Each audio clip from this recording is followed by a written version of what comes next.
Good afternoon. It's almost evening. I'm sorry I'm late. We had a long, nice caucus.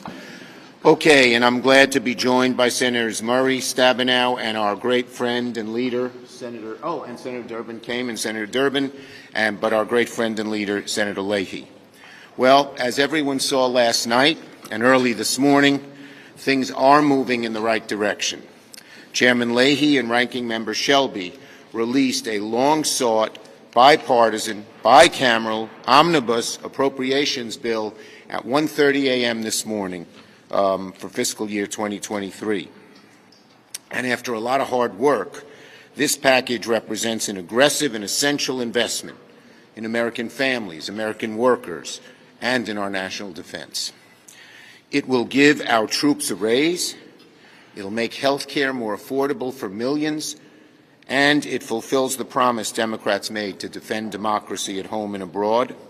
I particularly want to thank Chairman Leahy and Ranking Shelby for working on this omnibus for months.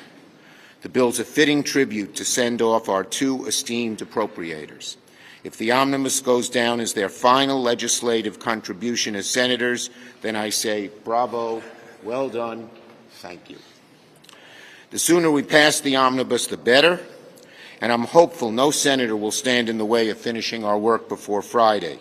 It's too important to the American people. As you know, there's a big storm coming in the middle of the country on Thursday and Friday, so we'd like to finish this as soon as possible. But we must finish it, of course, by Friday when the government funding expires. Now let's turn to the omnibus itself. The bill's overflowing with good news. One of the most important pieces of this bill is the Electoral Count Act, which will not just reaffirm Democrats' commitment to passing democracy reforms, but it's an important step to preserve our democracy in generations to come. The Electoral College process was flawed, and this makes some very significant corrections. I said months ago we would do everything we could to pass this bill, and now we're following through. The omnibus is going to fill our promise to stand with Ukraine, with our friends in Ukraine, with billions more in emergency economics. On the home front, the omnibus is aggressive, generous, and far-reaching in health care, making it more affordable and more expansive. Patty's going to talk about this, I believe, but people have not followed the amazing changes. This was a really great thing to improve health care of the American people, particularly working-class people, poorer people, including that every child in America who qualifies for Medicaid or CHIP will be guaranteed at least 1 year of continuous health coverage. A lot of the kids, when they turned 19, their health coverage changed. They didn't have continuous coverage for a year, and it got dropped. That was a terrible thing. It was one of our big goals. We will, for the first time, permanently extend a policy from the American Rescue Plan that gives states a full year of postpartum coverage. We've been trying to get that for a long time. That's for moms on Medicaid and CHIP. The omnibus represents also a new offensive battle in the mental health crisis.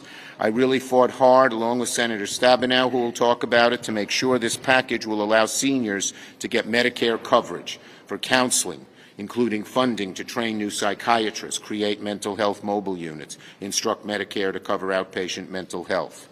We're going to attack the opioid crisis head-on by expanding options for medication-assisted treatment, also make never-before-seen investments in suicide prevention, maternal mental health, pediatric mental health. We're going to make health care more accessible than ever, assuring that Medicare beneficiaries can use telehealth through 2024. This is so important in rural areas. I go to my upstate rural hospitals, and this is their number-one ask. We're also making health care more accessible we're also increasing support for rural and low-income hospitals. We're going to keep our promise to veterans. Many of the things that we voted on this summer, we said we had to fund, and we're doing it. We're funding the PACT Act. For manufacturing and science, we secure our first major down payment in tech hubs that we authorized in the CHIPS bill. Largest dollar increase for National Science Foundation ever, including securing a surge of funds for the new Technology Directorate and the STEM workforce. Combined with the investments in the Department of Energy and Commerce, we provide billions with a B to support universities, national labs, manufacturers, entrepreneurs. So I'm talking for a while, there's a lot to celebrate. There's more. Can't stop talking about it because it's so good. With largest increase in Pell Grants over a decade, $500, it's now $7,395. The ladder up, going to college for poor kids, working kids, gets a little bit easier, okay? We secured billions in homeless assistance grants, billions for rural housing services, over $1 billion for home investment partnership programs, $1 billion for housing in the elderly, $2 billion for child care access. So, it doesn't include everything we wanted. McConnell blocked a lot of things I cared about, like 9/11 health. He just said no at the end, but it's a big step. The bill is a big step in the right direction. From start to finish, the omnibus is made by and for the American people. We got to get it done by Friday. I want to thank my colleagues who work relentlessly to put this piece of legislation together. Thank you to my colleagues. We're going to finish the bill very soon. It's going to be a big step forward for America. Senator Leahy. Thank you, Leader. I totally agree with everything the Leader has said. You know, we started working on this last summer. I've encouraged as many senators of both parties to come and work with us, talk with us, see what we can do. I'm glad that so many did, and I'm glad that at the end some in the other party did too. I think they know that there are things in here that they've always said back home they want, but now they have a chance to vote for it or vote against it. Everybody's been for the PACT Act to care for our veterans. Well, then show that. The omnibus bill does that. You're either for it or against it. The CHIPS Act, I'm for that. I was proud to be for it. I came out of the hospital to sign the bill, the CHIPS Act. I was that proud of it. It's here. Vote for it. The infrastructure law, I don't know how anybody could be against that. It's in here. Show by your vote how you are. Families are dealing with the cost of heating, child care, college, housing. So many of the things the Leader mentioned are in there. If you want to fund the troops and their families, vote for this bill. If I spent a career here in trying to protect victims of domestic violence, both adult and child, vote for this bill. The money's in there. I mean, I could go into a whole lot, but let me look at the people that worked on it. Senator Patty Murray is going to be the next chair of the Senate Appropriations Committee. She's come into this thing line by line, knowing exactly what it does. And she has encouraged and brought together others to support it. Senator Stabenow, who's here, is going to have more of a voice of rural America than any of us, as well as large states like hers. She has helped us craft each part of it. The thing I was saying is that for weeks and weeks, actually months and months, way into the evening, weekends and all, senators came together to help, point by point by point. We didn't call press conferences. We didn't do a whole lot of it. We just did the work. Now, I think we have a product we can all be proud of. We can all vote for it. Somebody said to me, oh, I didn't get everything I wanted. I said, you know, I think some people only got 95% of what they wanted. I've been here 48 years. I'd call that a pretty darn good victory. And this is a good bill. Thank you. Senator Leahy got 2 standing ovations, one when he was present and one when he wasn't at our caucus lunch today. Senator Durbin.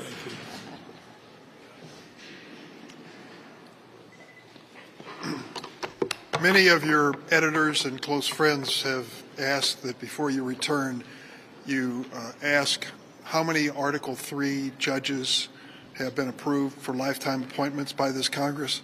The definitive answer today, authoritative answer, is 97. 97. 126 were approved by committee. So we have another 29 which could be called even in the closing minutes if there's an agreement on the floor. But we're proud of the 97. In comparison, in the first 2 years of my friend Barack Obama's presidency, 43. The first 2 years of the Trump presidency, 85. So we've done an extraordinary job in the Judiciary Committee with an evenly split committee. And it called for bipartisan cooperation many times.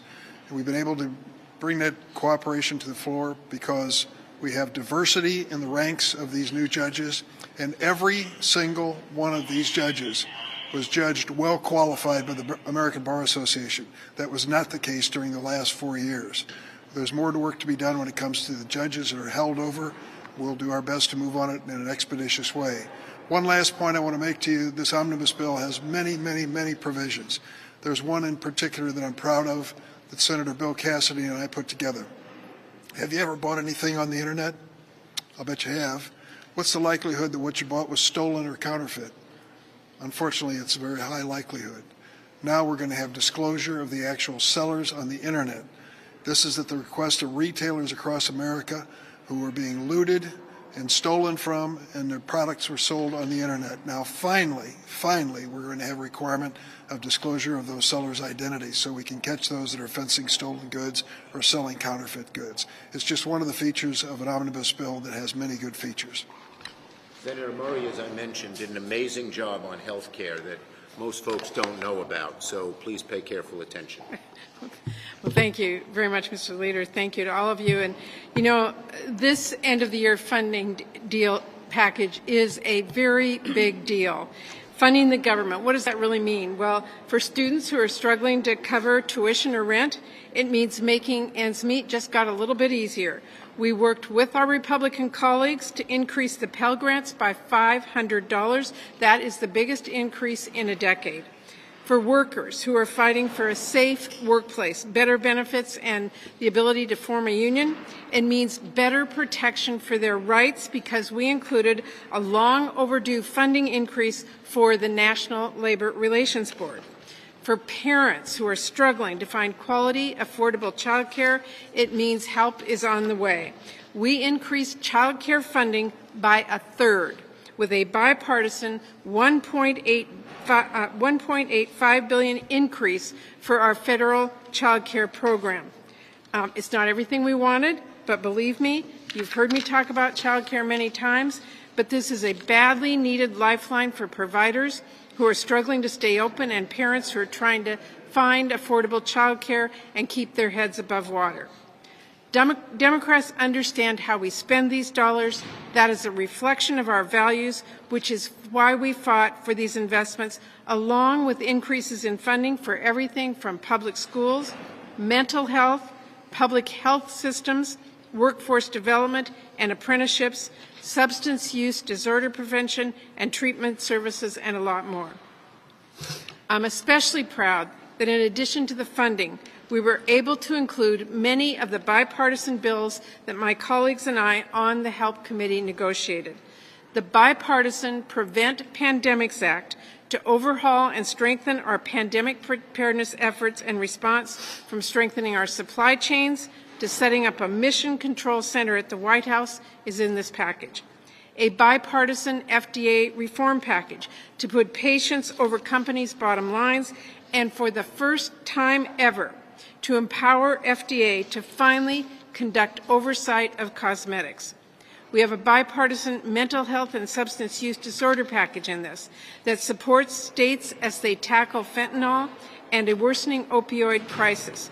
It strengthens the new 988 suicide lifeline and provides resources to support youth and maternal mental health. And it includes a bipartisan retirement savings bill with a set of reforms to expand access to retirement plans and help more families save for a rainy day. Now, I just said bipartisan a lot, and that's because we are getting a lot done, because we sat down to really negotiate these issues like families sent us here to do, because we focused on fighting these crises, not fighting each other. I hope we can now get this across the finish line as soon as possible, and that we continue this approach as we work to tackle the urgent challenges that our nation is facing. And I should note there is one more key reason this bill is so strong. Senator Leahy. Let me just say, he's been a champion for families as Appropriations Chair. On days like this, announcing important progress like this, it is clearer than ever how much we will miss him. Thank you. And Senator Stabenow really, against all odds, got made permanent the idea of feeding poor children summer nutrition. In the past, when school ended, these kids were down and out. Thank you. Well, first of all, as we've said a lot of times, it's been a busy 2 years. We've gotten an awful lot done in the last 2 years, and now today you're hearing about a really significant bill that we will be ending the year with, the omnibus and all that has gone with that. We've sent out today a summary of what we have done the last 2 years as Democrats, and it didn't even include what we're talking about today in terms of the omnibus. So this is very, very significant. And basically what the belief we've had is that the American people deserve a government that works to lower their costs and help businesses create good-paying jobs and make our community safer. And that's really the context in which we have been focused, and we've been doing that. Let me just stress again that we're standing up to Big Pharma to bring down prescription drug costs, and in just 12 days, 3.2 million people on Medicare who use insulin will have their insulin capped at $35 a month. This literally is going to save people money and save lives, and we're just 12 days away. We've lowered health care premiums, and thanks to so many actions that we've already taken, plus what we are doing now, more Americans have affordable health insurance than at any other time in our country's history. More people have affordable health insurance. This is a big deal. We've been standing up to big oil to reduce the cost of filling up your gas tank and heating your home. We've helped businesses create over 10.5 million new jobs in the last 2 years, and we've made communities safer, whether it's getting shots in arms, funding our local police and fire departments, or making historic investments in mental health. And as Senator Schumer said, part of this now is a major effort that we've been able to do through the Finance Committee as a part of this. I want to thank Senator Daines, my partner on the Health Subcommittee, for the work we've done on mental health workforce. We've done great investments in new funding of community services, but we need the people. We need the social workers. We need the therapists. We need the psychiatrists to be available to make those services actually happen. And there are major steps in this bill to do that. And I would finally say that I want to thank Senator Bozeman for being my partner on the Agriculture and Nutrition Committee to put into law a commitment to feed low-income children in the summer, and to have that be something that is ongoing. It's something I think we should all feel very proud about in terms of an American value. We worked very hard for the people of our country. We've gotten a lot done, but frankly, we're just getting started. So happy holidays, and on to 2023. Thank you. Yes. Senator Schumer, can you just give us an update on the amendment situation, but more importantly, veterans groups are angry that the Afghan Adjustment Act is left out of this due to GOP objections. Will you try to add it as an amendment?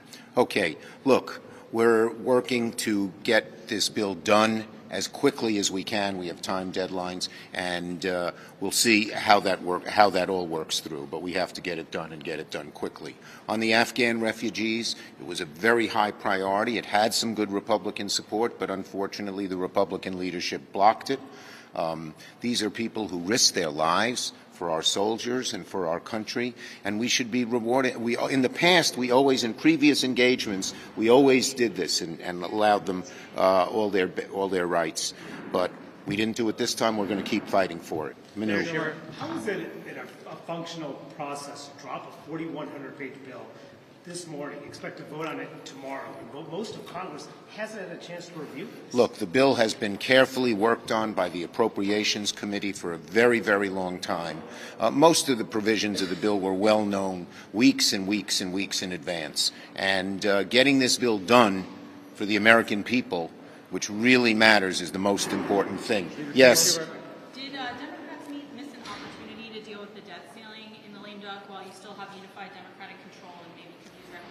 Our view is it should be done in a bipartisan way, and we will be working in the next Congress to get that done. Leader Schumer. Given Kevin McCarthy's strong opposition to this bill, do you see this as perhaps the last omnibus of President Biden's first term? And how do you expect to deal with government funding and the debt limit? Look, I think that it's too early to judge what's going to happen in the House. There's so much discombobulation and disunity on different sides of the Republican caucus. We're going to, as I've mentioned before, we're going to work very hard to work with Republicans to get things done. We did, of the big 6 bills this year in a 50-50 Senate, 5 were bipartisan. Last year, one of the biggest bills, the BIF bill, the Bipartisan Infrastructure Bill, which now has some other initials. I think they keep changing these initials. It's not so. IIJA, is that what it's called? I don't know what it's called. But in any case, the BIF bipartisan bill was done that way. And we're going to keep working to get something done in a bipartisan way. Yes. Can you talk about your relationship, to the degree that one exists, with Kevin McCarthy? You talk about this misconfabulation in the House of Representatives. You're going to be the Senate Majority Leader. He might be the Speaker. Look, I've always gotten along with Kevin McCarthy. We don't agree on a whole lot of issues, but I try to work with anyone I can to get things done for the American people. Yes, yes. Yes. Yeah, look, at the very end of the day, we had very good bipartisan support. We had hoped to get it done. I worked for months with different Republicans, led by Senator Daines of Montana. But at the last minute, both Senators Toomey and McConnell opposed it. It is bipartisan. It has the support of many different groups. We're going to go back at it next year. Thank you, everybody.